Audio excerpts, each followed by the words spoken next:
Hello students, welcome you all. ಇವತ್ತಿನ ನಮ್ಮ ಈ ಕರೆಂಟ್ ಇವೆಂಟ್ ಟಾಪಿಕ್ ಏನಿದೆ, ಇದು ಹ್ಯೂಮನ್ ಡೆವಲಪ್ಮೆಂಟ್ ರಿಪೋರ್ಟ್ ಅಂತ. ಸೊ ಈ ಒಂದು ರಿಪೋರ್ಟ್ ಪ್ರತಿ ವರ್ಷ ಬರ್ತಾ ಇರುತ್ತೆ. ಸೊ ಇವತ್ತು ಒಂದ್ಸರಿ ನೀವು ಈ ಕಂಪ್ಲೀಟ್ ಹ್ಯೂಮನ್ ಡೆವಲಪ್ಮೆಂಟ್ ರಿಪೋರ್ಟ್ ಬಗ್ಗೆ ನಾನು ಕಂಪ್ಲೀಟ್ ಇನ್ಫಾರ್ಮೇಷನ್ ಕೊಡ್ತಾ ಇದ್ದೀನಿ. ಸೊ ಅದಿಷ್ಟು ನೋಟ್ಸ್ ಮಾಡಿಟ್ಕೊಂಡ್ರೆ ನೀವು ಮತ್ತೆ ಹೋಗಿ ಇದನ್ನು ಬರ್ಕೊಳ್ಳೋದು ನೋಡೋ ಅವಶ್ಯಕತೆ ಇರಲ್ಲ. ಸೊ ಪ್ರತಿ ವರ್ಷ ಇದು ರಿಲೀಸ್ ಆಗುತ್ತೆ. ಸೊ ಈಗ ಹ್ಯೂಮನ್ ಡೆವಲಪ್ಮೆಂಟ್ ರಿಪೋರ್ಟ್ ಅಲ್ಲಿ first of all what is human development ಅಂತ ಹೇಳಿದ್ರೆ ಏನು, ಮಾನವ ಅಭಿವೃದ್ಧಿ ಅಂತ ಹೇಳಿದ್ರೆ ಏನು ಅಂತ ಹೇಳಿ ನೋಡೋಣ.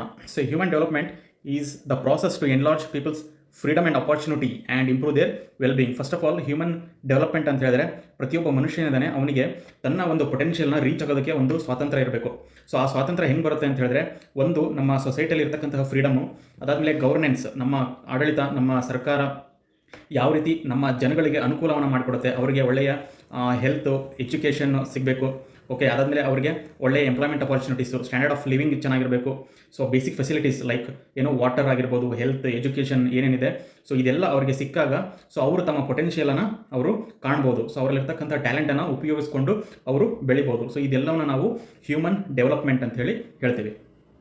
So it is about the real freedom of the ordinary people to decide who to be and what to be and how to live. ಅಂದರೆ ಪ್ರತಿಯೊಬ್ಬ ಮನುಷ್ಯನಿಗೂ ಅವ್ರು ಏನಾಗಬೇಕು, ಏನು ಮಾಡಬೇಕು, ಯಾವ ಥರ ಅವ್ರು ಬದುಕಬೇಕು, ಜೀವಿಸಬೇಕು ಅನ್ನೋ ಕಂಪ್ಲೀಟ್ ಸ್ವಾತಂತ್ರ್ಯ ಇದೆ. ಅದನ್ನು ನಾವು ಹ್ಯೂಮನ್ ಡೆವಲಪ್ಮೆಂಟ್ ಅಂತ ಹೇಳಿ ಕರಿತೀವಿ. So it will focus on improving the people's capabilities. ನಾನು ಹೇಳ್ದಂಗೆ people's capabilities by giving them good health, education and standard of living. So ಇದನ್ನು ನಾವು ಎಂಟೈರ್ಲಿ ಹ್ಯೂಮನ್ ಡೆವಲಪ್ಮೆಂಟ್ ಅಂತ ಹೇಳ್ತೀವಿ. ಸೊ ನಾವು ಹ್ಯೂಮನ್ ಡೆವಲಪ್ಮೆಂಟ್ ರಿಪೋರ್ಟ್ ಬಗ್ಗೆ ತಿಳ್ಕೊಳ್ಳೋಣ. ಸೊ ಈ ಹ್ಯೂಮನ್ ಡೆವಲಪ್ಮೆಂಟ್ ರಿಪೋರ್ಟ್ ಏನಿದೆ, so that is basically published by the United Nation development programme. So ಪ್ರತಿ ವರ್ಷ UNDP, United Nations development programme. So ನಿಮಗೆಲ್ಲ ಯುನೈಟೆಡ್ ನೇಷನ್ಸ್ ಬಗ್ಗೆ ಗೊತ್ತಿರ್ಬೋದು. ಸೊ ಗೊತ್ತಿಲ್ಲ ಅಂದರೆ ಅದ್ರ ಬಗ್ಗೆ ನಾನು ಸಪ್ರೇಟ್ ಒಂದು ಕ್ಲಾಸ್ ಮಾಡ್ತೀನಿ. ಯುನೈಟೆಡ್ ನೇಷನು, ಅದರಲ್ಲಿ ಬರ್ತಕ್ಕಂಥ ಸ್ಪೆಷಲ್ ಆರ್ಗನೈಸೇಷನು, ಅದನ್ನೆಲ್ಲ ಮಾಡ್ತೀನಿ. ಸೊ ಇವಾಗ ಜಸ್ಟ್ ಇದನ್ನು ತಿಳ್ಕೊಳ್ಳಿ. ಈ ಹ್ಯೂಮನ್ ಡೆವಲಪ್ಮೆಂಟ್ ರಿಪೋರ್ಟ್ ಏನಿದೆ, ಇದನ್ನು ಪಬ್ಲಿಷ್ ಮಾಡೋದು United Nations development programme. So ಇದು ಫಸ್ಟ್ ಇಂಟ್ರೊಡ್ಯೂಸ್ ಮಾಡಿದ್ದು 1990ರಲ್ಲಿ ಇದನ್ನು ಇಂಟ್ರೊಡ್ಯೂಸ್ ಮಾಡ್ತಾರೆ. ಸೊ ಇದನ್ನು ಈ ಒಂದು ಕಾನ್ಸೆಪ್ಟ್ ಏನಿದೆ ಹ್ಯೂಮನ್ ಡೆವಲಪ್ಮೆಂಟ್ ರಿಪೋರ್ಟ್ ಅಂತ, ಸೊ ಅದನ್ನು ತೊಗೊಂಡು ಬಂದಿದ್ದು ಪಾಕಿಸ್ತಾನಿ ಎಕನಾಮಿಸ್ಟ್ ಮಹಬೂಬ್ ಉಲ್ ಹಕ್ ಮತ್ತು Indian Nobel laureate Amartya Sen. So ಇವರಿಬ್ಬರಿಗೆ ಈ ಒಂದು ಕಾಂಟ್ರಿಬ್ಯೂಷನ್ ಹೋಗುತ್ತೆ. So and the aim is to assess and rank the countries based on human development. Okay, based on human development beyond just economic growth. ಅಂದರೆ ಪ್ರತಿಯೊಂದು ದೇಶಗಳನ್ನು ಒಂದು ಪಟ್ಟಿಯನ್ನು ಮಾಡ್ತಕ್ಕಂಥದ್ದು, ಅವರಿಗೆ ಒಂದು ರ್ಯಾಂಕ್ ಕೊಡ್ಬೋದು.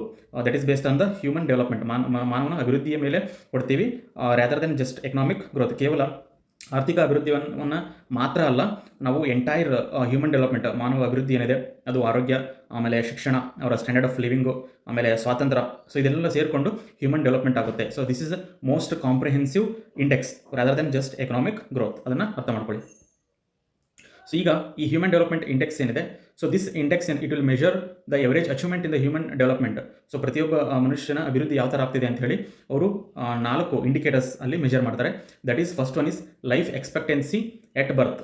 Okay, this life expectancy at birth ಅಂತ ಹೇಳಿದ್ರೆ, ಒಂದು ದೇಶದಲ್ಲಿ ಸಪೋಸ್ ಎಕ್ಸಾಂಪಲ್ ಭಾರತದಲ್ಲಿ ಹುಟ್ಟಿದಂತಹ ಪ್ರತಿಯೊಂದು ಮಗು ಅದು ಎಷ್ಟು ವರ್ಷ ಸಾಧಾರಣವಾಗಿ ಜೀವಿಸಬಲ್ಲದು, ನ್ಯಾಚುರಲಿ ಎಷ್ಟು ವರ್ಷ ಜೀವಿಸಬಲ್ಲದು ಅನ್ನೋ ಒಂದು ಅಂದಾಜನ ನಾವು ಲೈಫ್ ಎಕ್ಸ್ಪೆಕ್ಟೆನ್ಸಿ ಎಟ್ ಬರ್ತ್ ಅಂತ ಹೇಳ್ತೀವಿ.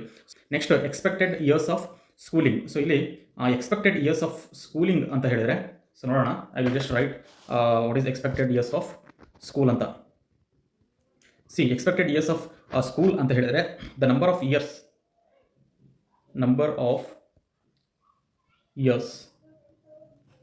a child spends at school. So ಅಂದರೆ ಎಕ್ಸ್ಪೆಕ್ಟೆಡ್ ಇಯರ್ಸ್ ಅಂದರೆ ಒಂದು ಅಂದಾಜಿನ ಮೇಲೆ ಎಷ್ಟು ವರ್ಷ ಒಂದು ಮಗು ಅದು ಆ ಸ್ಕೂಲ್ ಲೆವೆಲಲ್ಲಿ ಎಜುಕೇಷನ್ ತಗೊಳುತ್ತೆ ಅನ್ನೋದನ್ನು number of years a child spends at school ಅಂತ ಹೇಳ್ತೀವಿ. ಇದು ಒಂದು ಆಧಾರದ ಮೇಲೆ ಹ್ಯೂಮನ್ ಡೆವಲಪ್ಮೆಂಟ್ ರಿಪೋರ್ಟನ್ನು ರೆಡಿ ಮಾಡಲಾಗುತ್ತೆ. ಸೊ ನೆಕ್ಸ್ಟು ಇಂಡೆಕ್ಸ್ ಬಂದ್ಬಿಟ್ಟು it is the mean years of school.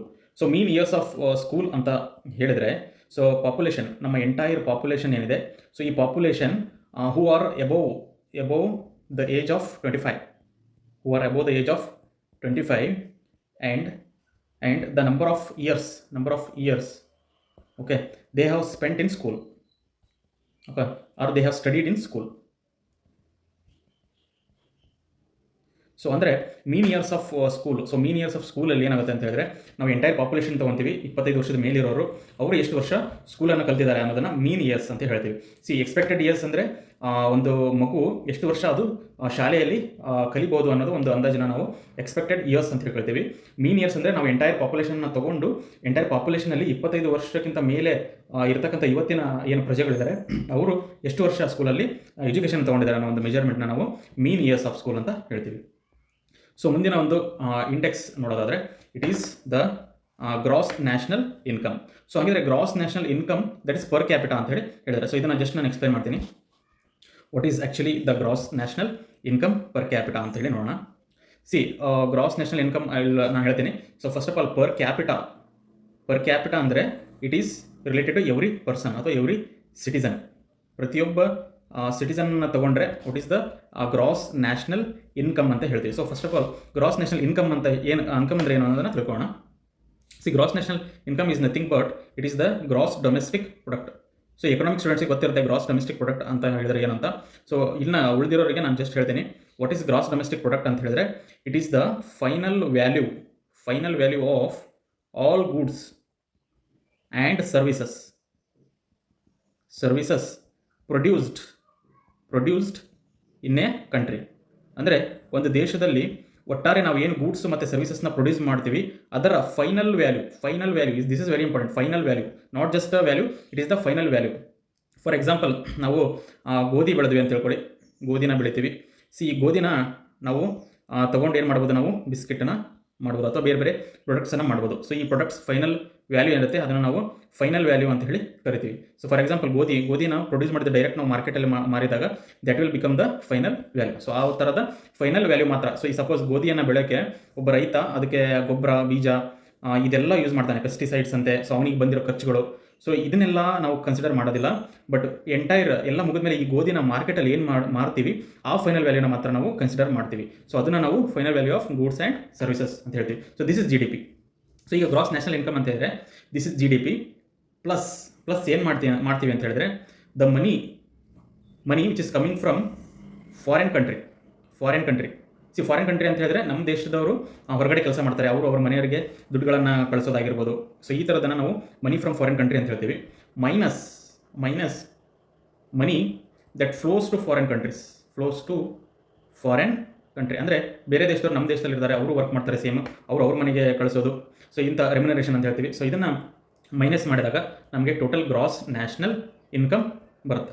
So this is the concept of gross national income. So ಈಗ ನಾವು ಮುಂದಿನ ನಮ್ಮ ವಿಷಯಕ್ಕೆ ಬರೋಣ. ಸೊ ಇದರಲ್ಲಿ ಇವಾಗ ಗ್ರಾಸ್ ನ್ಯಾಷನಲ್ ಇನ್ಕಮ್ ಬಗ್ಗೆ ನಾವು ನೋಡಿದ್ವಿ. ಸೊ ನೆಕ್ಸ್ಟ್ ನೋಡೋಣ ಪಾಯಿಂಟಲ್ಲಿ India shows steady upward movement in the human development rankings. ನಮ್ಮ ಭಾರತ ಏನಿದೆ 2022ರಿಂದ ನಮ್ಮ ಹ್ಯೂಮನ್ ಡೆವಲಪ್ಮೆಂಟ್ ಇಂಡೆಕ್ಸ್ ರ್ಯಾಂಕಿಂಗಲ್ಲಿ ಇಂಪ್ರೂವ್ ಆಗ್ತಾನೆ ಹೋಗ್ತಾ ಇದೆ. ಸೊ ಇವಾಗ 2025ರ ಒಂದು ರಿಪೋರ್ಟ್ ಏನು ಬಂದಿದೆ ಅದರಲ್ಲಿ ನಮ್ಮ ಭಾರತ 130ನೇ ರ್ಯಾಂಕ್ ಔಟ್ ಆಫ್ 190 ಕಂಟ್ರೀಸ್ ಇದೆ.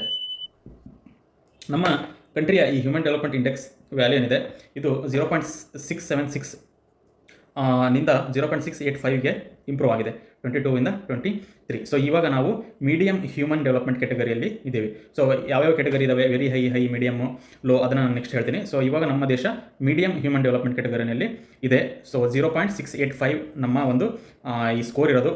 ಸೊ ನಾವೇನಾದರೂ 0.700 ಇದಕ್ಕೆ ಮೇಲೆ ರೀಚ್ ಆದರೆ we will become A high human development country ಅಂತೇಳಿ ಬರ್ತೀವಿ. ಸೊ ಇವಾಗ ಮುಂದಿನ ಒಂದು ವಿಷಯ ನೋಡೋಣ. ಸೊ ಇದರಲ್ಲಿ human development index core indicators.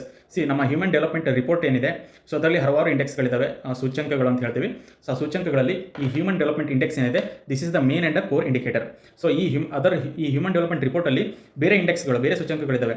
So ಅವು ಯಾವುದು ಅಂತ ಹೇಳಿದ್ರೆ ಒಂದು inequality adjusted human development index. Inequality adjusted ಅಂತ ಹೇಳಿದ್ರೆ it will take the social inequality ಅಂದರೆ ನಮ್ಮ ದೇಶದಲ್ಲಿ ಅದು ಜಾತಿ ವ್ಯವಸ್ಥೆ ಆಗಿರ್ಬೋದು ಅಥವಾ ಜೆಂಡರ್ ಡಿಸ್ಕ್ರಿಮಿನೇಷನ್ ಆಗಿರ್ಬೋದು. ಸೊ ಈ ಥರದ ಇನ್ಇಕ್ವಾಲಿಟೀಸ್ ಏನಿದೆ ಇದನ್ನೆಲ್ಲ ಅಡ್ಜಸ್ಟ್ ಮಾಡಿಕೊಂಡು ಒಂದು ಹ್ಯೂಮನ್ ಡೆವಲಪ್ಮೆಂಟ್ ಇಂಡೆಕ್ಸ್ನ ತಯಾರಿ ಮಾಡೋದೇ ಈ ಇನ್ಇಕ್ವಾಲಿಟಿ ಅಡ್ಜಸ್ಟೆಡ್ HDI. ಅದಾದಮೇಲೆ ಜೆಂಡರ್ ಡೆವಲಪ್ಮೆಂಟ್ ಇಂಡೆಕ್ಸ್ ಅಂತ ಹೇಳಿದ್ರೆ ಇದರಲ್ಲಿ ಜೆಂಡರ್ಸಲ್ಲಿ ಮೇಲ್, ಫಿಮೇಲ್ ಇವ್ರನ್ನೆಲ್ಲ ಕನ್ಸಿಡರ್ ಮಾಡಿಕೊಂಡು ಸೊ ಬೇರೆ ಜೆಂಡರ್ಸಲ್ಲಿ ಯಾವ ಥರ ಅಭಿವೃದ್ಧಿ ಆಗ್ತಾ ಇದೆ ಅನ್ನೋದನ್ನು ಕಂಪ್ಯಾರಿಸನ್ ಮಾಡೋದೇ ಜೆಂಡರ್ ಡೆವಲಪ್ಮೆಂಟ್ ಇಂಡೆಕ್ಸ್. ಸೊ ಅದಾದಮೇಲೆ ಜೆಂಡರ್ ಇನಿಕ್ವಾಲಿಟಿ. ಸೊ ಇಲ್ಲಿ ಜೆಂಡರ್ ಇನಿಕ್ವಾಲಿಟಿನಲ್ಲಿ it will measure the disparities, ಅಂದರೆ ವ್ಯತ್ಯಾಸಗಳು, ಡಿಫ್ರೆನ್ಸಸ್ ಏನಿದೆ ಮೇಲು ಫಿಮೇಲ್ ಮಧ್ಯ, ಯಾವ್ಯಾವ ವ್ಯತ್ಯಾಸಗಳು, ಹೆಲ್ತ್ ಆರೋಗ್ಯದಲ್ಲಿ ಯಾವ ಥರ ವ್ಯತ್ಯಾಸ ಇದೆ. ಓಕೆ, ಅದಾದಮೇಲೆ ಎಂಪವರ್ಮೆಂಟು ಸಬಲೀಕರಣದಲ್ಲಿ ಯಾವ ಥರ ಇದೆ, ಅದಾದಮೇಲೆ ಲೇಬರ್ ಮಾರ್ಕೆಟು. ಓಕೆ, ಸೊ ಇವನ್ನೆಲ್ಲ ನಾವು ಮೆಜರ್ ಮಾಡೋದೇ ಜೆಂಡರ್ ಇನಿಕ್ವಾಲಿಟಿ ಇಂಡೆಕ್ಸ್. ಅದಾದಮೇಲೆ multi dimensional poverty index. Multi dimensional poverty index ಅಂದರೆ ಗೊತ್ತು ನಿಮಗೆ. ಓಕೆ, ಬಡತನ ಸೂಚ್ಯಂಕ. ಆದರೆ ಮಲ್ಟಿ ಡೈಮೆನ್ಷನಲ್ ಅಂದರೆ ಬಡತನದಲ್ಲಿ ಕೇವಲ ಎಕನಾಮಿಕಲಿ ಅಲ್ಲ, ಇನ್ಕಮಲ್ಲಿ ಮಾತ್ರ ಅಲ್ಲ, ಬೇರೆ ಬೇರೆ ರೀತಿಯಲ್ಲಿ ಇದ್ದಾವೆ. ಆರೋಗ್ಯ ಆಗಿರ್ಬೋದು, ಎಜುಕೇಷನ್ ಮತ್ತು living standards, household. So ಎಲ್ಲ ವೇರಿಯಸ್ ಡೈಮೆನ್ಷನ್ ತೊಗೊಂಡ್ರೆ it will become a multi dimensional poverty index. So ಎಲ್ಲ ಇಂಡೆಕ್ಸಸ್ಗಳು it is a part of human development report. ಅದರಲ್ಲಿ human development index is the core indicator. So ಈಗ ನಾವು human development index ಅಲ್ಲಿ ಯಾವ್ಯಾವ dimensions ಇದ್ದಾವೆ ಅದನ್ನು ನೋಡೋಣ. ಸೊ ಈ ಹ್ಯೂಮನ್ ಡೆವಲಪ್ಮೆಂಟ್ ಇಂಡೆಕ್ಸ್ ಏನಿದೆ, it will measure the average achievement in 3 basic dimensions. 3 basic dimensions ಅಂದರೆ that is health, education, standard of living. So ಹೆಲ್ತಲ್ಲಿ they look at life expectancy at birth. So ನಾನು explain ಮಾಡಿದ್ದೀನಿ what is life expectancy at birth. So this is mainly measured in years. ಎಷ್ಟು ವರ್ಷ ಒಂದು ಮಗು ಸ್ಕೂಲಿಗೆ ಹೋದರೆ ಎಷ್ಟು ವರ್ಷ ಅದು ಶಾಲೆಯಲ್ಲಿ ಸ್ಟಡಿ ಮಾಡ್ಬೋದು, ಎಜುಕೇಷನ್ನ ತೊಗೋಬೋದು ಅನ್ನೋ ಒಂದು ಅಂದಾಜಿನ life expectancy at birth. Next ಎಜುಕೇಷನಲ್ಲಿ 2 ಇದ್ದಾವೆ, ಮೀನ್ ಇಯರ್ಸ್ ಆಫ್ ಸ್ಕೂಲು ಮತ್ತು ಎಕ್ಸ್ಪೆಕ್ಟೆಡ್ ಇಯರ್ಸ್ ಆಫ್ ಸ್ಕೂಲು. ನಾನು ಅದನ್ನು ಎಕ್ಸ್ಪ್ಲೇನ್ ಮಾಡಿದ್ದೀನಿ. So this is also mainly measured in years. ಅದಾದಮೇಲೆ ಸ್ಟ್ಯಾಂಡರ್ಡ್ ಆಫ್ ಲಿವಿಂಗಲ್ಲಿ basically it will consider the gross national income per capita. So ಅದನ್ನು explain ಮಾಡಿದ್ದೀನಿ. And that is mainly measured in dollars ಇದೆ. So ಅದಾದಮೇಲೆ ಇಲ್ಲಿ ಒಂದು purchasing power parity ಅಂತ ಇದೆ. ಸೊ ಅದನ್ನು ನಾನು just I will write and explain you what is purchasing power parity. So this is PPP in dollars ಅಂತ ಹೇಳಿದರೆ. So what is actually purchasing powers. So purchasing power ಅಂತ ಹೇಳಿದರೆ, suppose ನೀವು ಯಾವುದಾದ್ರೂ ಒಂದು you take any goods. Suppose ಒಂದು pen ಇದೆ ಅಂದ್ಕೊಳ್ಳೋಣ. ಒಂದು ಪೆನ್ನು ನಮ್ಮ ದೇಶದಲ್ಲಿ ಸಪೋಸ್ 100 ರೂಪೀಸ್ ಇದೆ ಅಂತೇಳಿ ಅಂದ್ಕೊಳ್ಳಿ. And the same pen in US. Okay, in US ಅಲ್ಲಿ US ಅಲ್ಲಿ ನಾವು ಡಾಲರ್ಸಲ್ಲಿ ಮೆಜರ್ ಮಾಡ್ತೀವಿ. ಸೊ ಈ ಡಾಲರ್ಸ್ ಮೆಜರ್ ಮಾಡಿದಾಗ it should be equal to our 100 rupees. So ಇವತ್ತು $1ಗೆ ನಿಯರ್ಲಿ 86 ರೂಪೀಸ್ ಆ ಥರ ಇದೆ. ಸೊ ಅದನ್ನೇ ತೊಗೊಳ್ಳೋಣ. ಸಪೋಸ್ $1 ಇದೆ ಅಂತ ಹೇಳಿ ಅಂದ್ಕೊಳ್ಳೋಣ ಇಲ್ಲಿ US ಅಲ್ಲಿ. ಓಕೆ, ನಮ್ಮ ಇಂಡಿಯಾದಲ್ಲಿ $85 ರೂಪೀಸ್ ಇದೆ ಅಂತೇಳಿ ಅಂದ್ಕೊಳ್ಳಿ. ಸೊ ಇವತ್ತಿನ ಒಂದು ಡಾಲರ್ನ ಬೆಲೆ 85 ರೂಪೀಸ್. ಸಪೋಸ್ ಈ ಥರ ಸೇಮ್ ಇದ್ದರೆ ಕರೆನ್ಸಿಯ ಒಂದು ವ್ಯಾಲ್ಯೂ ಅಥವಾ ಒಂದು ಗೂಡ್ಸಿನ ವ್ಯಾಲ್ಯೂ, ಅದನ್ನು ನಾವು ಪರ್ಚೇಸಿಂಗ್ ಪವರ್ ಪ್ಯಾರಿಟಿ ಅಂತ ಹೇಳ್ತೀವಿ. ಸಪೋಸ್ ಇಲ್ಲಿ $1 ಇದೆ, ನಮ್ಮ ದೇಶದಲ್ಲಿ ಇದರ ಬೆಲೆ ಇನ್ನೂ ಜಾಸ್ತಿ ಇದೆ, 100 ರೂಪೀಸ್ ಇದೆ ಅಂತ ಹೇಳಿದ್ರೆ ಅದು ಪರ್ಚೇಸಿಂಗ್ ಪವರ್ ಪ್ಯಾರಿಟಿ ಆಗೋದಿಲ್ಲ. ಸೊ ಇದನ್ನು ಅರ್ಥ ಮಾಡ್ಕೊಳ್ಳಿ, ಪರ್ಚೇಸಿಂಗ್ ಪವರ್ ಪ್ಯಾರಿಟಿ ಅಂತ ಹೇಳಿದರೆ ಏನು ಅಂತ. ಸೊ ಮುಂದಿನ ವಿಷಯಕ್ಕೆ ಬರೋದಾದರೆ, ಸೊ ಈ ಹ್ಯೂಮನ್ ಡೆವಲಪ್ಮೆಂಟ್ ಇಂಡೆಕ್ಸಲ್ಲಿ ವೇರಿಯಸ್ ಕ್ಯಾಟಗರೀಸ್ ಇದಾವೆ. ನಾನು ಹೇಳ್ದಂಗೆ very high human development, high human development, medium human development, low human development. So ನಾನು ಹೇಳಿದಾಗೆ ನಮ್ಮ ದೇಶ ಇವಾಗ ಮೀಡಿಯಮ್ ಹ್ಯೂಮನ್ ಡೆವಲಪ್ಮೆಂಟಲ್ಲಿ ಇದೆ. So very high human development ಅಂದರೆ ಅವರ ಒಂದು ಸ್ಕೋರ್ ಇದೆ ಈ human development index, it should be above 0.800. ಅದಾದಮೇಲೆ ಹೈ ಹ್ಯೂಮನ್ ಡೆವಲಪ್ಮೆಂಟ್ ಆಗಬೇಕು ಅಂತ ಹೇಳಿದ್ರೆ it should be between 0.700 to 0.799. Medium human development ಅಂದರೆ 0.550 to 0.699.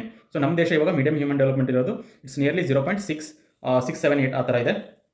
So we are in medium human development. ಅದಾದಮೇಲೆ ಲೋ ಹ್ಯೂಮನ್ ಡೆವಲಪ್ಮೆಂಟ್ ಅಂದರೆ it is basically below 0.550. So ನಮ್ಮ ದೇಶ ಏನಿದೆ ವಿ ಹ್ಯಾವ್ ಇಂಪ್ರೂವ್ಡ್ ಅಲಾಟ್. ನಾವು ಲೋ ಹ್ಯೂಮನ್ ಡೆವಲಪ್ಮೆಂಟಿಂದ ಇವಾಗ ಮೀಡಿಯಂ ಹ್ಯೂಮನ್ ಡೆವಲಪ್ಮೆಂಟ್ ಒಂದು ಇದಕ್ಕೆ ಬಂದಿದ್ದೀವಿ. So next we will reach the high human development within a few years. So ಇದಿಷ್ಟು ಹ್ಯೂಮನ್ ಡೆವಲಪ್ಮೆಂಟ್ ಇಂಡೆಕ್ಸ್ ಬಗ್ಗೆ ಇದ್ದಂತಹ ಮಾಹಿತಿ. ಎಲ್ರಿಗೂ ಧನ್ಯವಾದ.